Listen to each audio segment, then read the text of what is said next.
Sorry, resetting there for just a moment. Hey, for those of you joining us live, really tickled to see you here for this today. This is, in fact, our very first webinar that we're doing here at Redeployment Wealth Strategies.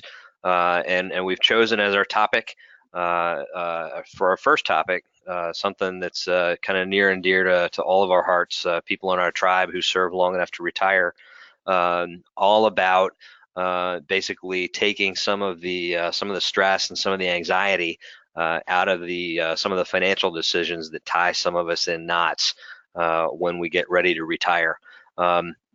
Just a couple of quick ground rules. While I'm gonna leave this up here long enough to satisfy regulators, people who look over our shoulders and make sure that we're not misrepresenting anything that we do or how we do it, and not least so that we don't imply that the Commonwealth of Virginia is endorsing our work. They've cleared us to do business, and that's it. But other than that, nothing on top of that. So really quickly, this is us. I'm the gent on the right. My name is Sean Gillespie. I am one of two founding partners here at Redeployment Wealth Strategies. The gent on the left really is that much better looking and about that much taller than me. His name's Paul Allen, and he's the other half of the co-founding team here at RWS. A couple of quick ground rules before we get started. If you have any questions, we've got everybody muted, everybody in listen-only mode. If you have questions, please feel free to just chat them in. Paul is monitoring while we do this, and he'll either take those questions offline with you one-on-one, or if he's got a really good one, he may actually break in and interrupt me so that I can answer a question for the broader audience. But in any event, if you've got questions, please feel free to go ahead and launch them, and Paul will be monitoring chat for those questions. Afterward, we'll be happy to stick around for a few extra minutes as well, and take questions live for anybody who really wants to talk to a live human and get those questions answered sooner rather than later. So with that, we'll go ahead and get started. This is the stuff that we're going to cover. Right out of the gate, I'm going to tell you we're going to talk about life insurance. We don't sell life insurance here at Redeployment Wealth Strategies. We're a fee-only firm, and almost all life insurance is done on a commission basis. And so we do maintain consulting capacity here. So we do have the ability to help talk you through and help coach you through and help you through the shopping process for that sort of thing, but we do not actually sell policies here. That said, quite a bit of the decisions that we have to make when we retire from military service involve life insurance. So we're going to talk about some of that stuff and how to shop intelligently for that. We're going to talk about a little bit about your thrift savings plan, and we're going to talk a little bit about the federal long-term care insurance program. And then we'll wrap it up with what our three tips are to simplify your transition. So the main point here is, we spend our entire career in the military doing things that are inherently dangerous and making them look routine, and doing these things with confidence because we've been trained and we've been taught how to assess and how to manage risk. And then we get to the end of our careers and we go to a 5-day transition class, and we get all this stuff from a fire hose, and there's a whole lot of be afraid, be very afraid that comes from that, and I don't think it's by design. It's just because it's we've got 5 days to teach it, and so a big part of our approach here when we talk about these decisions is to put these decisions on the same footing as what you were, as how you operated the rest of your career.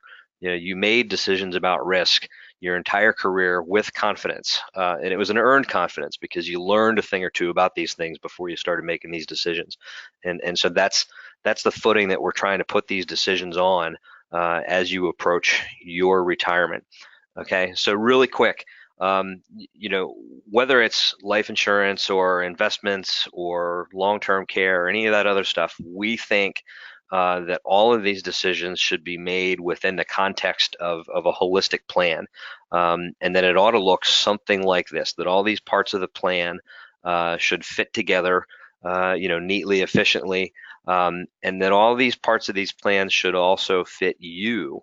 That no matter how much sense this stuff might make mathematically, it shouldn't wake you up at 2 in the morning either. So you should feel good about it. In terms of the things that we're going to talk about today, like where they show up on the spectrum for this plan, this is more or less where they show up. Your survivor benefit plan, your SGLI replacement, when we start looking at long-term care later in life, they're all part of the protect your assets part of your plan. Whether those assets are your income or hard assets that you've accumulated over the course of your life. And then, the thrift savings plan, basically the DoD version of a 401k is obviously an investment thing. Okay, so in terms of the life insurance piece, we shop for life insurance, or I hope we do, more or less like we shop for anything else in terms of what do I need, what do I want, what can I afford, your needs, your wants, your budget, and at a minimum, certainly we want to be in the center of that circle where everything overlaps, but at a minimum, we know that we need to at least be in the affordable circle, so that whatever the plan is, we know that it's sustainable. We know that it's a plan that we're not going to be tempted to walk away from in a couple of months when it gets difficult to sustain. So how we do that when it comes to life insurance is, generally we're looking at 3 types of policies when we talk about life insurance. There's whole life is buying a policy, term life is renting a policy, and universal life is basically an attempt to try to combine the efficiency and the affordability features in term life with some of the permanence that you see in a whole life policy. Generally speaking, then, these sorts of things, it's typically very expensive to be in a whole life policy, at least right out of the gate. Less so for a term life policy, especially if it's only for a 5 or 10 year term. Universal life will, typically fall somewhere in the middle. We're mostly going to talk about term life today in terms of, the policies that we are replacing, the Servicemen's Group Life, as well as looking at alternatives for how to either do something other than SBP, your survivor benefit plan, or to augment it efficiently. When we talk about shopping for term policies, there's a couple of features that matter that can make it worth being in a policy or worth walking away from a policy if they don't offer these things, because they are available in sufficient abundance that if a carrier is telling you we don't offer that, then you should go talk to another carrier. So insurability is very simply when you get to the end of a term contract, we'll call it a 15-year policy, just for example. When you get to the end of year 15, insurability is just the ability to continue that coverage. Typically, it will be done in on what's called an annual renewable basis, and you can renew that policy a year at a time. Now, when you do that, it is typically very, very expensive to do that. So if you do that, it would be for something along the lines of, wow, I found out, maybe a month before the end of this 15-year policy that I have a terminal illness. Well, it would be very expensive to extend that coverage, but obviously from a risk management standpoint for your family, it might be even more expensive to allow that coverage to lapse. And so that's a case where you might take advantage of the insurability feature. And so it's important, at least as we see it, that you look for that policy inside of a term policy, that you look for that that kind of rider or that kind of guarantee. So convertibility then is the ability to take that term policy anytime before the expiration and convert it to universal or whole life coverage. Now, you don't have to convert for the entire amount. Typically, like if you have $1 million policy, you can convert it for a $250,000 whole life or universal life policy, just for example.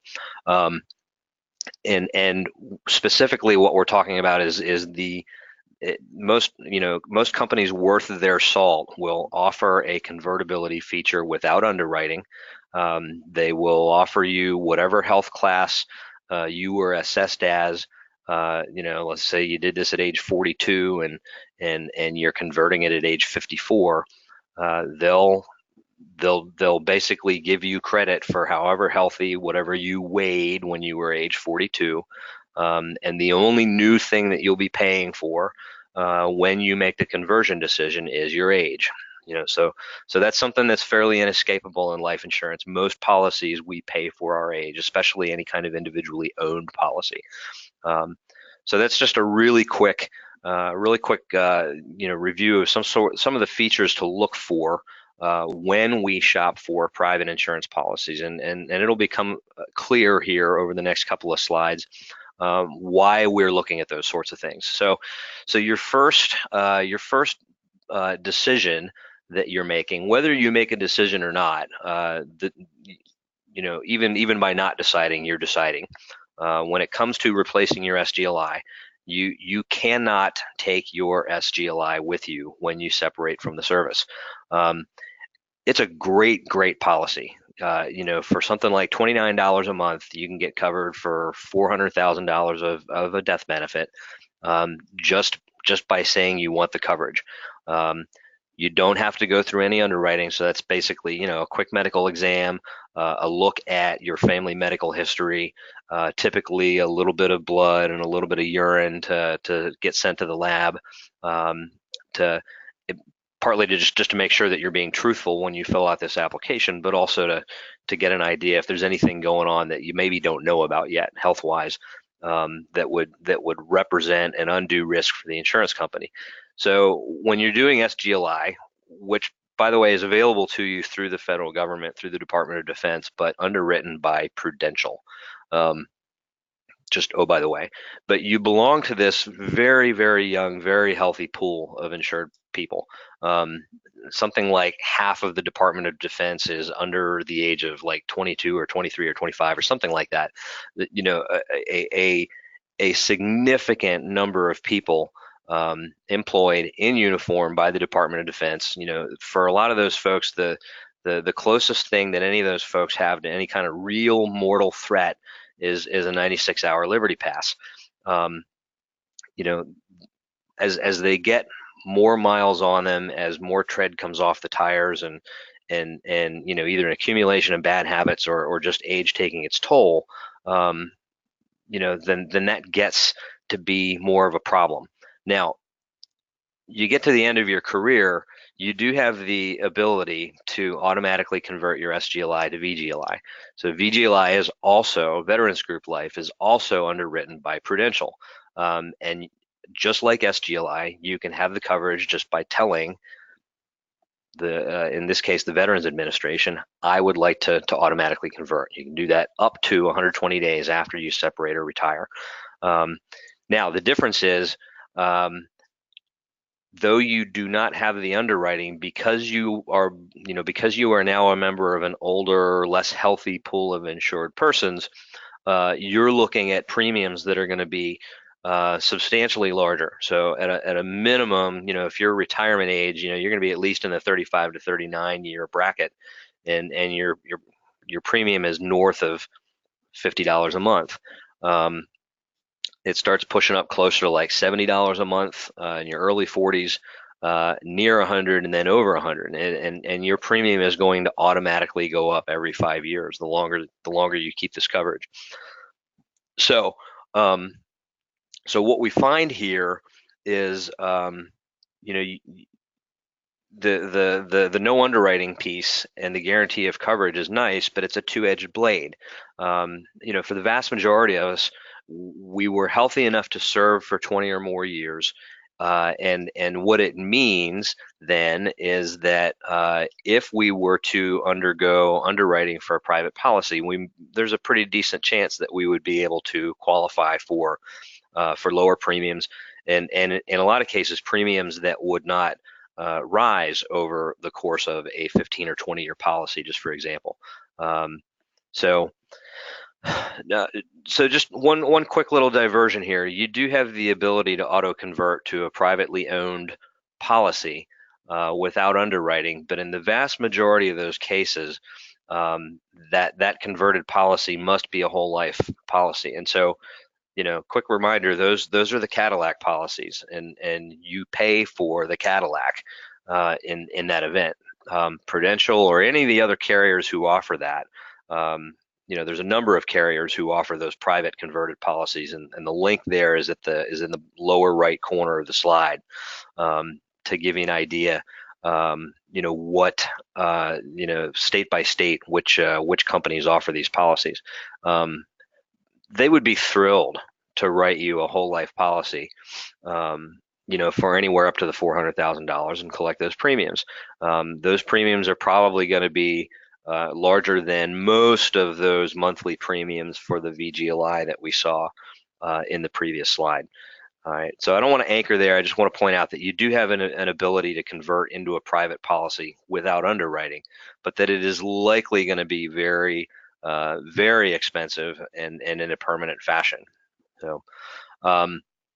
So what we recommend then in terms of what to do in terms of getting out ahead of the replacing your SGLI decision is to get go through the private underwriting process at least 6 months prior to retiring, preferably 12 months, and so that you do this before you start getting into your retirement and your VA disability physicals.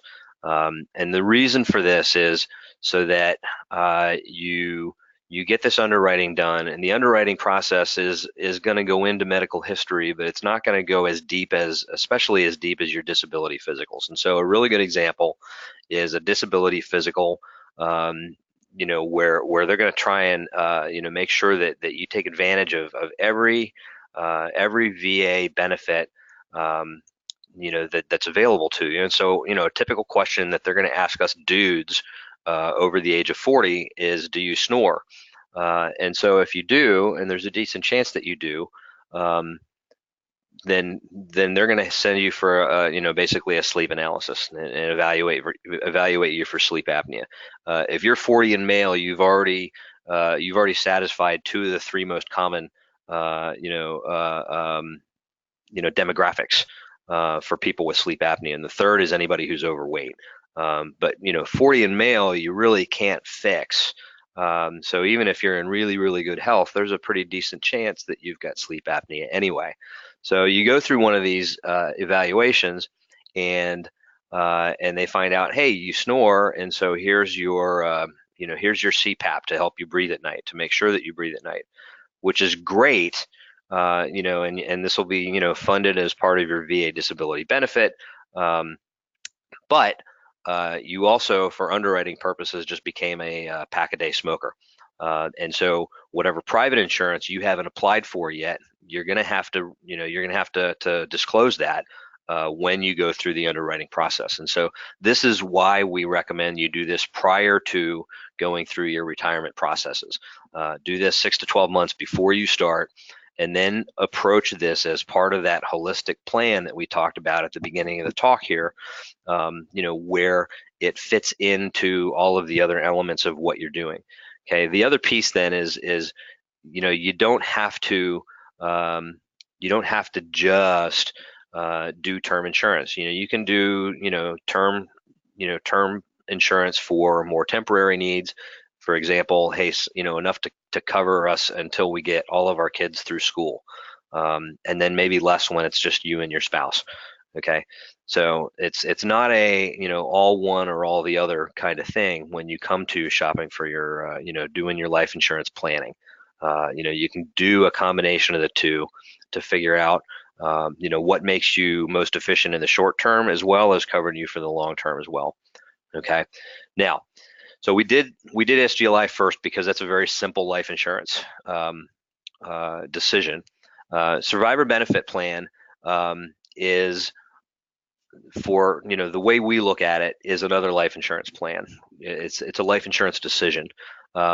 We know why, we understand why some people say that this is not a life insurance decision, but I'm telling you from a planning perspective, if there's a benefit that attaches to me, but that is only available to somebody else after I die, I think we're talking about life insurance. You can quibble around the margins all you want, but from a planning perspective, this is what we're talking about. In terms of certainly if you were going to forego survivor benefit plan coverage, this is what you would be looking for to replace it in the vast majority of cases, because the likelihood that you're going to find something more efficient to replace it is just not that high. So how it works is right there on the slide. You can cover up to 55% of your pension, and 6.5% of your pension will be your premium, and it'll be withheld from your pension to cover that survivor benefit plan. Anything less than 55% is done on a proportional basis. Your spouse, not you, must be in on a decision to do anything other than full coverage. You can elect full coverage by yourself. That is the only decision you can make by yourself. Anything less than full coverage requires concurrence from your spouse, and that will be represented basically as a notarized autograph, so witnessed by a notary public before you submit your SBP election to the Department of Defense. Okay, so in terms of, there tend to be three camps when it comes to the survivor benefit plan, and one of them is violently in favor of it, and one of them is violently opposed to it. And here at RWS, we belong to the third camp, where we fly a banner over the camp that says it depends. The main thing that it depends on is you. Among high among the factors is whatever your health factors are and your family medical history, but not least of it is just how you and your family decide to assess risk when it comes to this sort of thing.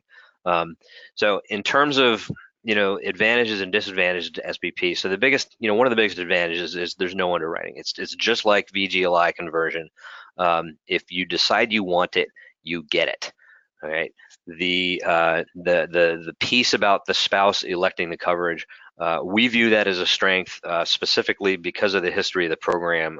Before the program, the program came about because there were 3- and 4-star admirals and generals dying, and one week, their spouse was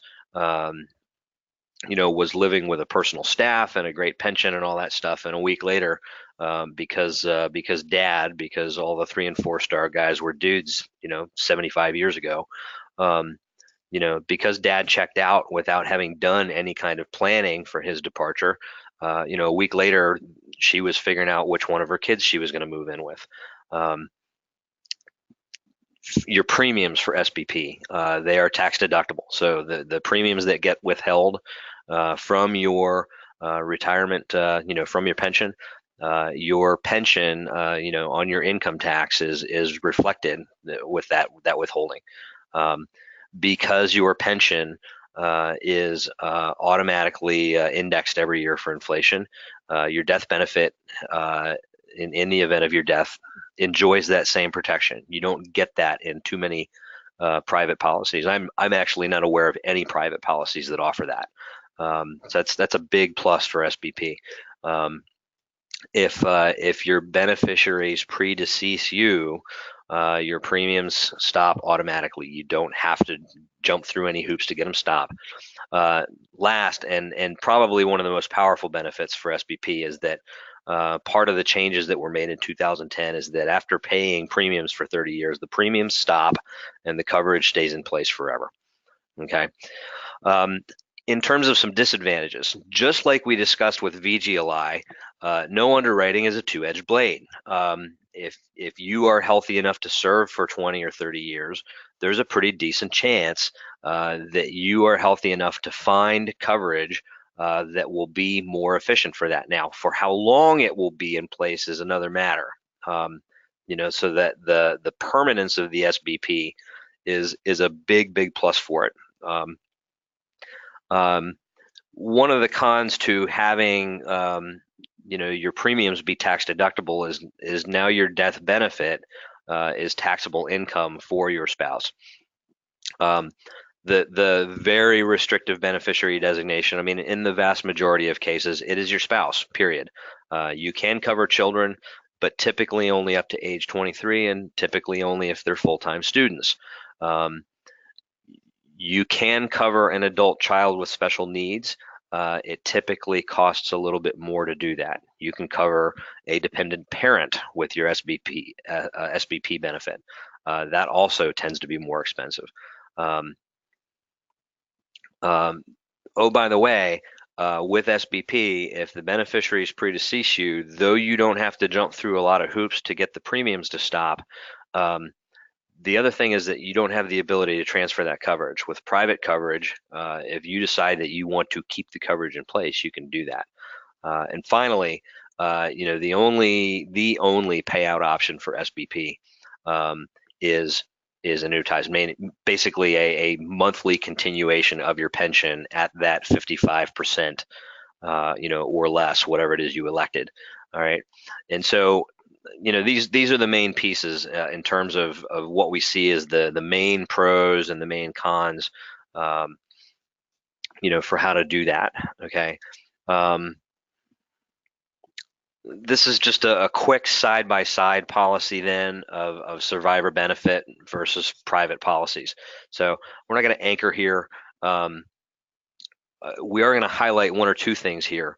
The biggest thing being that if you have any coverage or full coverage under survivor benefit plan, you do have a 1-year window in your 3rd year of retirement to reassess that, where you can reduce coverage.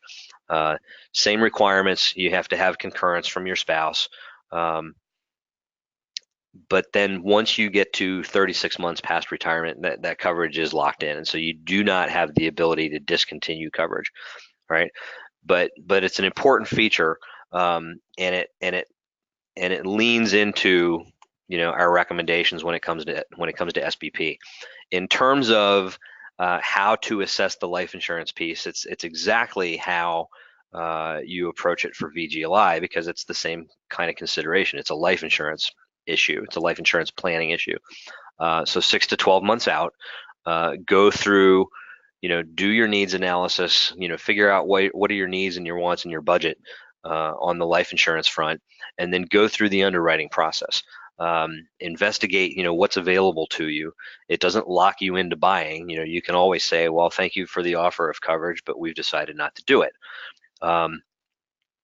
From there, you compare your premiums and your benefits between SBP and private coverage. And oh, by the way, do this in concert with your VGLI. Again, do it all holistically, and then as well as fitting all of that inside, inside a more macro holistic financial plan that takes into account what assets that you have that might reduce the amount of life insurance that you need. Okay, so finally, SBP, it's not a 1 or a 0. It's not an all or nothing decision.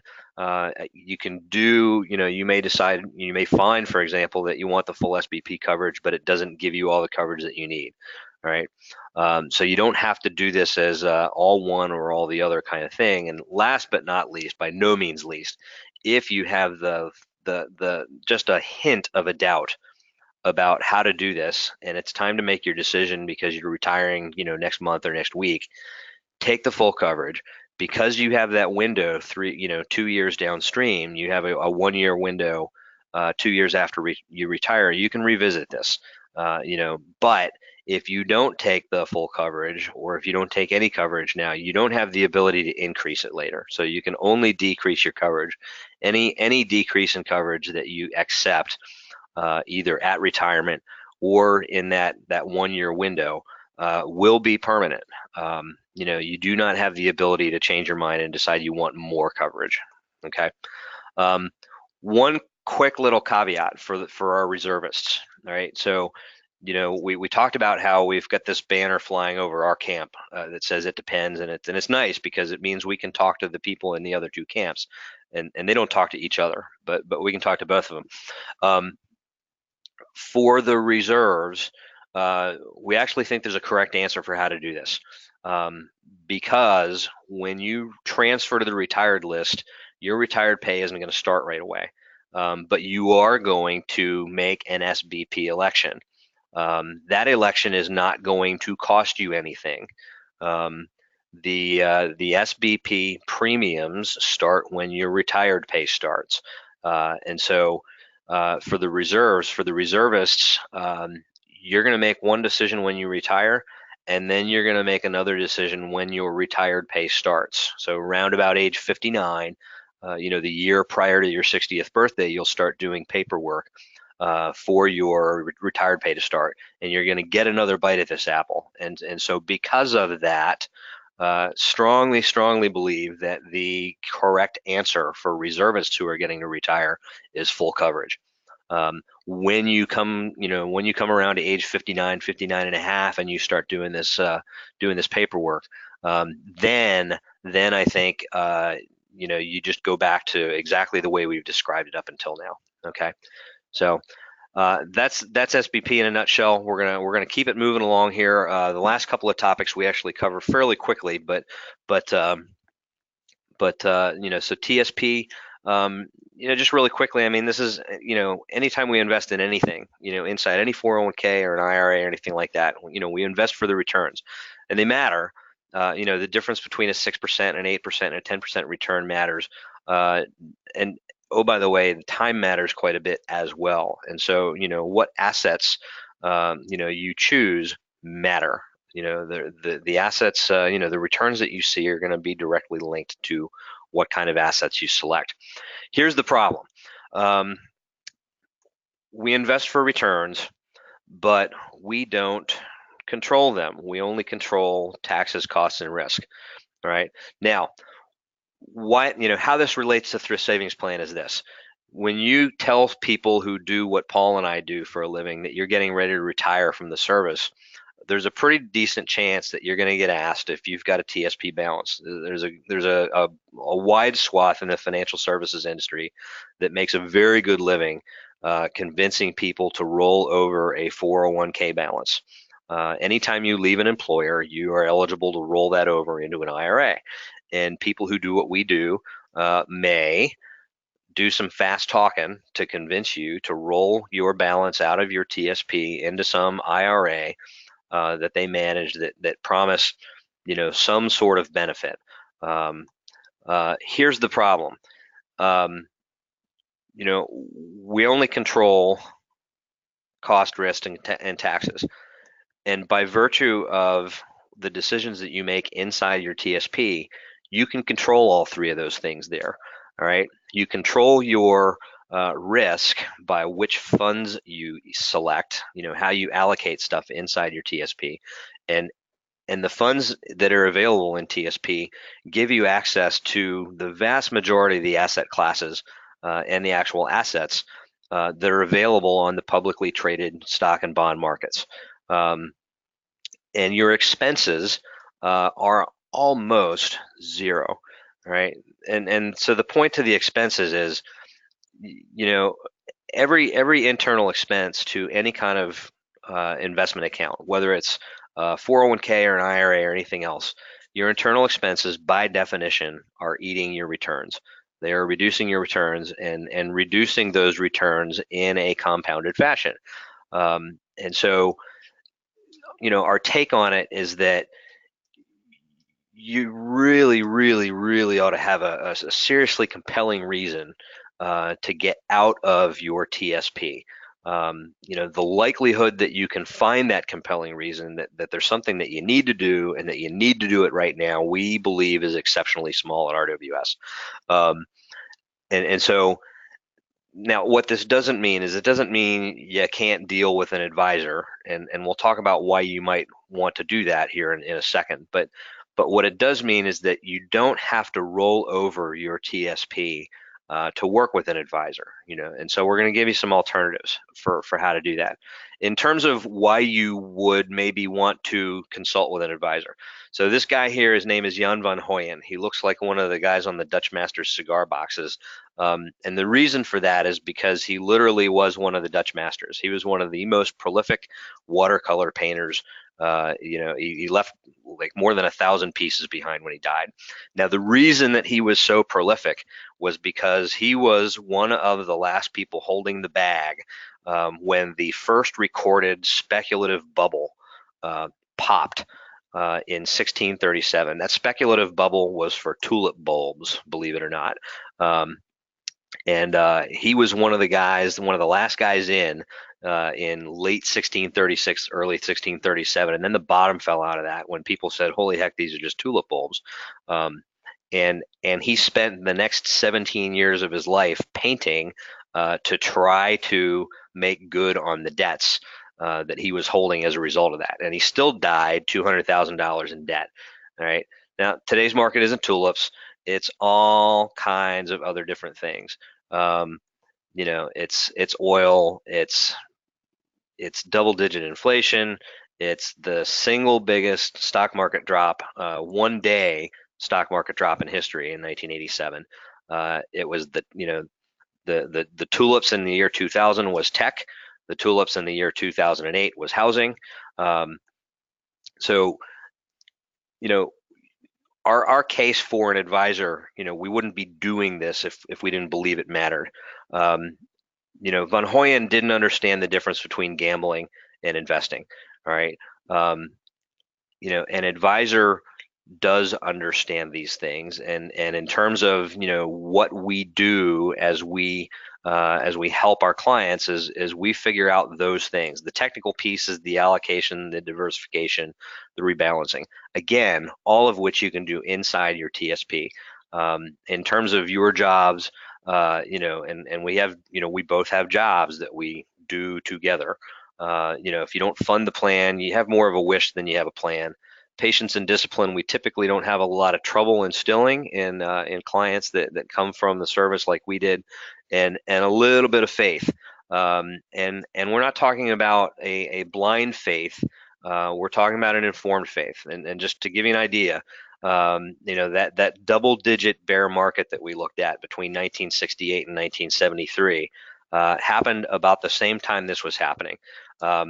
Anybody who's not familiar with this is a quick little snapshot from the movie Apollo 13. This is those are the smart guys in the front row who were the first guys that Ed Harris asked, "What the heck just happened?" when Tom Hanks said, "Houston, we have a problem." If you watch that movie, there's about a half of a second look over one of these guys' shoulders, and they're doing their math on slide rules. Okay. This flight happened in 1970, a month after I was born. A year later, the first microchip was patented, and that was just the latest in a series of miracles that became commodities. So whether it was flight or the combustion engine that became available for automobiles or something, there's always something else coming that drives. We don't know in advance what it's going to be, but this is what I'm talking about as an informed faith in the future, that we're going to continue to identify things that make our lives better. Okay. In terms of what this means for your thrift savings plan, be very, very reluctant to roll it over. The likelihood, again, that you need to roll it over right now is almost zero. And once it's done, it can't be undone. Your costs, which by definition are going to eat your returns, will almost certainly rise as a result. And so, if you've got an advisor pushing you to roll over your TSP, just ask them some pointed questions. So we've got a couple of examples here for you. Not least the likelihood. It's a very high likelihood that it will cost you, X in terms of what you pay an advisor to do this rollover, and then it will cost you even more than that in terms of the compounded losses by raising your internal expenses. Okay. So, I mean, there might be a day when, you really do have a good reason to roll it over. The best current example is, Thrift Savings Plan isn't really strong when it comes time to start taking money out of it. There's some talk that's going to improve in the next couple of years, but if you're not ready to start taking income from it right now, and for most of us that's not, until we get into our 60s, then there's no reason to accept those reduced returns as a result. So if you do want to engage in advisor services, we recommend you find one who offer them, without requiring you to do that rollover.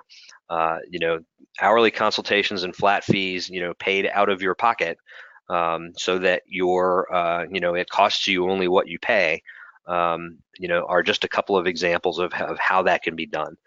Okay. Okay, last piece, the federal long-term care insurance program.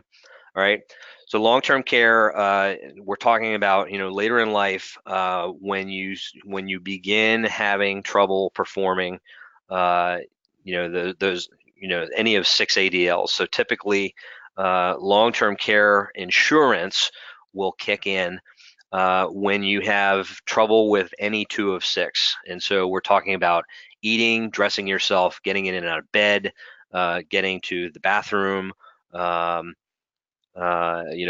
bathing, those sorts of things, daily activities that we take for granted for most of our lives. This is chronic care. It's not designed to cure you, and most importantly, most long-term care services are not covered by Medicare or TRICARE, and so that's the crux of the need when you get on later in life. Now, for the federal long-term care insurance program, you are eligible for that coverage anytime while you're on active duty or after you retire. So your SBP decision, for example, you had to make when you retired. You can make your federal long-term care insurance program anytime you want. As long as you or your spouse draw a breath, you can enroll. There is a little bit of underwriting involved, but kind of the key point here is that the optimum age to really start getting serious about looking into coverage is typically early to mid 50s, and most of us are not retiring at that age. All right. For those of you who do want and need coverage, the federal program tends to be very competitive, and so at a minimum, you should be looking at it very seriously. All right. The main point for this is don't panic into coverage right now, because you don't have to. You can start planning now. There's a great couple of little tools that I'm going to preview just very, very briefly here on the federal long-term care website, that help you figure out, how much coverage do you need. Okay, kind of like how we talked about with SBP and SGLI, this doesn't have to be an either or decision. You can do a little bit of long-term care insurance with maybe a $50,000 or $100,000 pocket of money stashed away for just in case we need it. You can also find chronic care riders inside a lot of permanent life insurance policies as well, and so that's another good mitigation for some of that risk. And basically what we're talking about with long-term care, your risk with life insurance is what if I die tomorrow? Your risk with long-term care is what if I take a long time to die? And the risk there is eating all of the assets that you've put up for retirement, and you eat them fast enough in a long-term care scenario, in a nursing home, for example, to not leave enough behind for your spouse, after you depart the pattern. Okay, I'm just going to roll through these really quick. These are just a couple of screenshots right off the federal long-term care website to show, you can roll through these fairly quickly, and do some comparison shopping to figure out, what kind of planning need do you think you're going to have, and what sorts of policies can you build. In this case right here, we're looking at side by side, 2 policies, both of them providing $200 a day of coverage, and one of them costs $33 a month, and one of them costs $193 a month. And so how you build those policies matters, right? Okay, so that's a lot of stuff in 45 minutes. here's the the upshot. These are the 3 tips we promised. For your SBP and for your SGLI, start on this as early as you can. Preferably 12, but at least 6 months prior to time to get out, and explore your private coverage options, and then put them inside a holistic plan and put that plan in action prior to your VA disability physicals. Okay. With regard to your thrift savings plan, resist all encouragement to roll it over. The benefits of an advisor managing something like that for you are probably much smaller than what it's going to cost you. And it can be done efficiently inside your TSP. And last but not least, get smarter in long-term care, but don't panic into coverage right this minute. You don't have to make this decision right now. And so, focus on the decisions that you have to make right now, which is basically your life insurance decisions. Figure out how you're going to replace your SGLI, or if, and what your SBP decision is going to be. Okay, so we do have an offer in terms of what we do professionally. Typically when we work for folks, we're either working for a flat monthly retainer, or billing hourly for our work. To walk you through all of these different things, we're estimating at least 4 hours of work, which would normally we would bill somebody $800 to walk through these decisions. So we're offering it here just for a flat $300. It's good anytime within the next 6 months. We're not going to pester you about this. You can just give us a shout anytime you want. You know where to find us because you got all the different automatic emails for the webinar and all that. So no worries up or down about that. But it's available for 6 months after today. So basically up through today's October 17th. So April 17th, you get to us before tax time, we'll honor that. We do have a couple more upcoming webinars before the year's out. We're going to talk about the tax reform bill that was passed at the end of last year, both impacts as well as some opportunities. And then we're going to do basically a last minute blended retirement system webinar for people who haven't made, for the younger folks who haven't made their decision. And we're going to do that right at the beginning of December. So again, that's a lot of stuff kind of through a fire hose, but again, designed to get you on a footing of looking at this stuff confidently, rather than from a standpoint of somebody at TGPS told me that I should be afraid of this. There's no reason you should be afraid of this stuff. That's the material.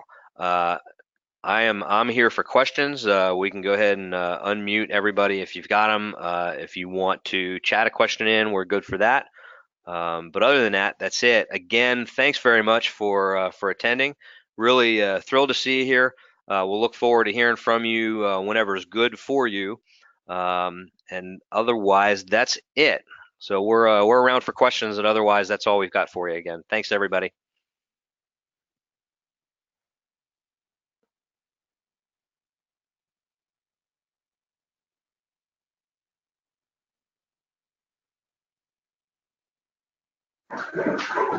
In here. No. Here, over here. So we have everybody unmuted then if you've got any questions.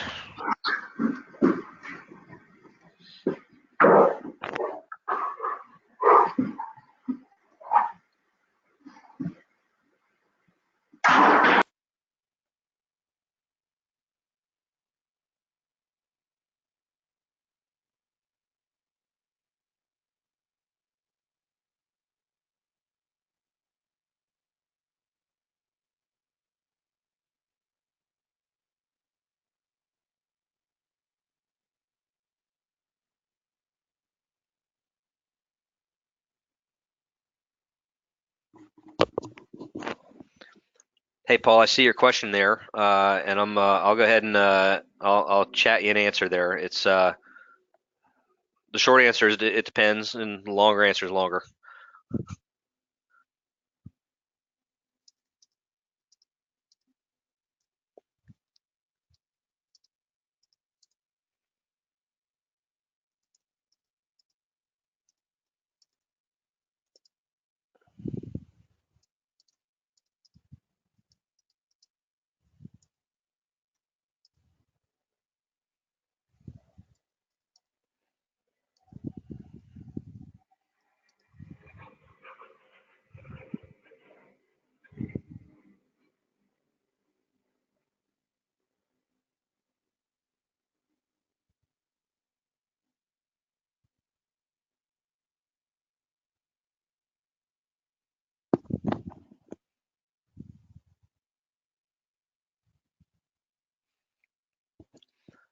So Paul, I just sent you an unmute. I think you're the only one left on the line. And Paul, that's Paul Wewers, not Paul Allen.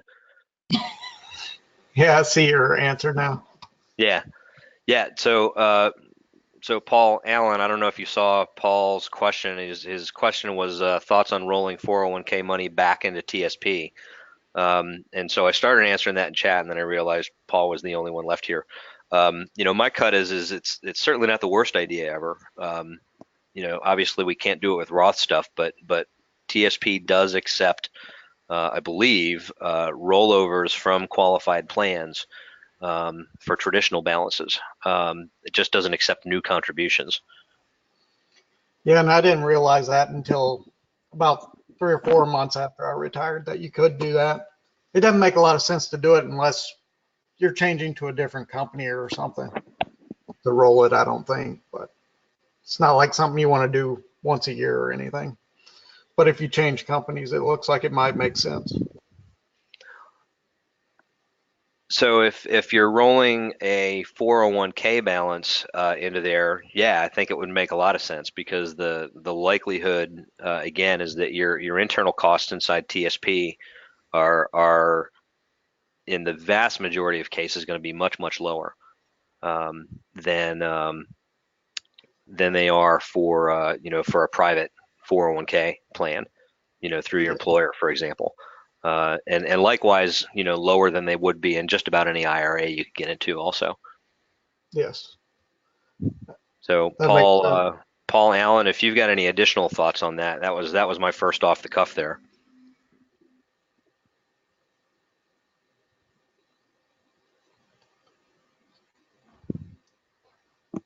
So yeah, the bottom line is I'll tell you, I'm gonna go back several slides here. That one right there. Your investment returns are determined primarily by how you allocate, how well you diversify, and then rebalancing periodically, give or take, once a year or so. And you can make all of those decisions inside TSP. You don't have to be, inside an IRA to do those things just right. You don't have to be inside some magically managed account by some guy who talked fast and convinced you he could beat the market somehow. You can do all those things inside TSP and at much less cost. So yeah, if you have the ability, partly, just from a matter of reducing costs, but also from a matter of kind of simplifying things, and you just give yourself one less account to keep track of. Yeah. Yeah, certainly makes sense. So yeah, I mean, as an entering argument, we're big fans of keeping as much money as you can in TSP for as long as you can. Okay. Sounds good. And your next seminar is coming up in November, so I'll try to make that if it's during the day. Are these recorded so you can watch them later? Yep, these are recorded, so you can watch later. You can dazzle Mrs. Wewers later with this, and certainly if because I'm sure people talk about this stuff over the water cooler at work. Feel free to point people to a recording as well. So we'll have a recording up, where people can come watch anytime. I think you think more highly of the place I work than maybe. I'm I'm actually we're keenly aware that nobody talks about this stuff over the water cooler anywhere. So All right. Well, it was good hearing from you. And yeah, likewise. good Thanks, seminar. thanks for being here, and we'll look forward to talking to you soon. Thanks, Paul. All right. See ya. Bye bye.